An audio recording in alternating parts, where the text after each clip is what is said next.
at that point, I think James is suggesting, like, we need a good, clear mission statement so people can read what we're all about. And at that point, hopefully they will identify with us and contribute support to us. Is that similar to what you're talking about, James?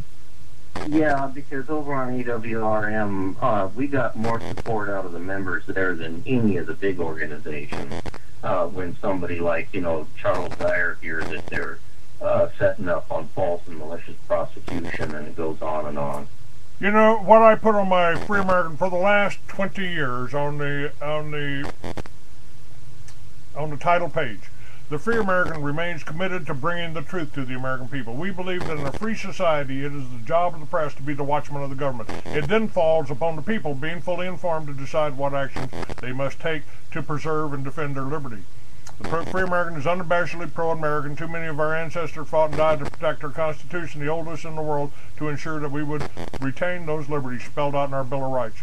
Based on the knowledge we've compiled over the last 15 years of publication, we believe there is a verifiable, well-documented plan to force Americans into a global government complete with a one-world banking, global ID system, an international police force, and a disarmed population. This is unacceptable to us personally and incompatible with our Constitution and Bill of Rights. Those who advocate such a global system and the dismantling of our Bill of Rights are either misguided, uninformed, or totally knowledgeable traitors to this country. We will support them. And we're not affiliated with any political party, religious, sect, secret society, cult, club, or movement. We do not advocate violence, but we stress the right of self-defense and the individual's right to bear arms, to be free of intrusive government, to privacy, and the pursuit of life, liberty, and happiness. How's that for a mission statement? That's great. Good start. Yeah. I was kind of distracted with a new member in the chat there, but we definitely need a good, clear mission statement like that. Do you have that in text, Clay? Yes, it's right up there on the along with the whole story about the NAACP trying to use me to demonize the Tea Parties. That's on your Free American page? Yes. Okay, whereabouts on the Free American page would it be? It's right there above the broadcast. Clay's latest article on the attack on the Tea Parties by the NAACP. Okay. It's interesting how they do that. Clay started the militias. Like that's going to make me a bad guy because I wanted to defend the Constitution. That's insanity to me that the American people would even listen to or buy into something like that. Well, they probably aren't. I like to quote Leroy Schweitzer. Oh, and by the way, that was quotes. Yeah, that was that. It don't matter what they do, Clay. It doesn't matter what kind of mud they throw at us. It matters what kind of mud we throw at them. It matters what we do. Okay, we're the ones bringing forth the positive change. They're playing defense. We're the ones that can cause the entire house of cards that they're putting forth to crumble. Okay, they can't do anything like that to us because we've been struggling for accountable government ever since 1776. Actually, I think, I've got a film out saying there's no such thing as the New World Order. That's just a distraction. That's sleight of hand to make you think something new's on the horizon. In actuality, the money changers Jesus ran out of the temple are still running things.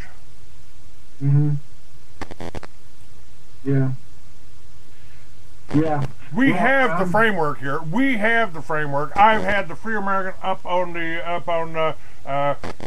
internet for 15 years. Free American. If you do a search for Free American, you find that I don't want to be the only Free American. I want others to be too. And the Liberty Village is the best plan for personal liberty that anybody's proposed. We the people, Bob, doing We the People. He doesn't have that. Doesn't and neither does Ron Paul's program. None of those do anything for the people. It's an attempt to change the governments, and the governments and the media are controlled by our slave masters. So, well, that's so far. So you know if we control our own media, and I control the Free American, nobody tells me what I can publish in here and what I can't. Now, if I'm working with you and you've got suggestions about how to do this, of course, if it benefits all of us, and I'm putting the Free American out there to be a benefit for everyone that works with us, that helps with us. If you want to pass out labels, we got this whole constitutional amendment to eliminate the corporate funding of the elections. You know, you can go door to door with that, and with a Tea Party flyer in the other hand, let's make our neighborhood self-sufficient. I think these are ways we can go, and these are tactics that we can take. What we've got to do is reach people, because what they did with the Tea Parties, with this whole story about the Tea Parties, and by the way, that's right below your book, Charles, on Fundamental Constitutional Government .2 PDF. I've got the links to that right above the article on the Tea Party and the link to the Liberty Village. I want to go back to America of 1903. Mm-hmm. Well, I'm looking farther back to like probably between 1776 and 1789. You know, organizational issues like whether or not the Articles of Confederation is superior to the U.S. Constitution document, things like that need to be at the top of the discussion list. And you know, we've got big issues that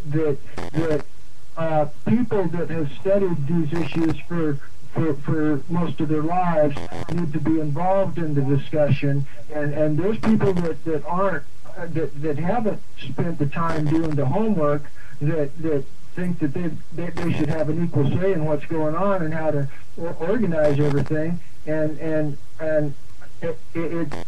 can't function that way.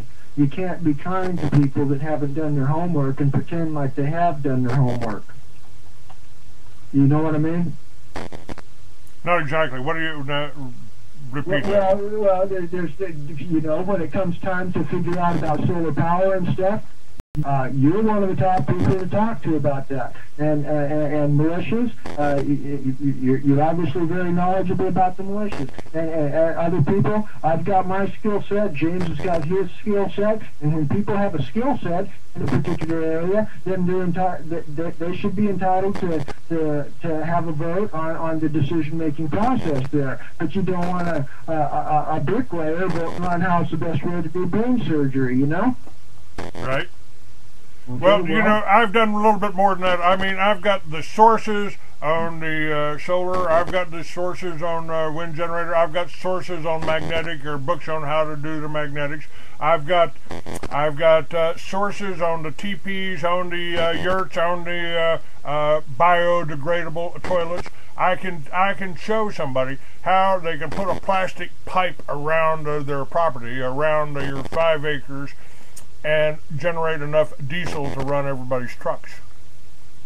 Mm-hmm. Well, that's beautiful stuff, but in order to really supercharge that and get it up and running, we need a good, honorable governmental structure functioning that it can incubate within an environment, you know, like musk oxen circling each other and protecting the babies at the Senate. You know, we got to form a united front that has the militia skills and the legal skills, because the courtroom is a battlefield that I believe is that we can win there if we have good media coverage at the same time that we're doing our class action type of treason complaints. We can run them up a tree. And that's what we need to do. We need to take the offense in a combination of courtroom strategy and media strategy. And at that point, we can cause such a hailstorm of outrage in the public that the evil empire will fall. I do believe that's within our grasp. And at that point, when people start seeing real results, when they start seeing leaders, people of prominence, like who's that guy under the Bush regime?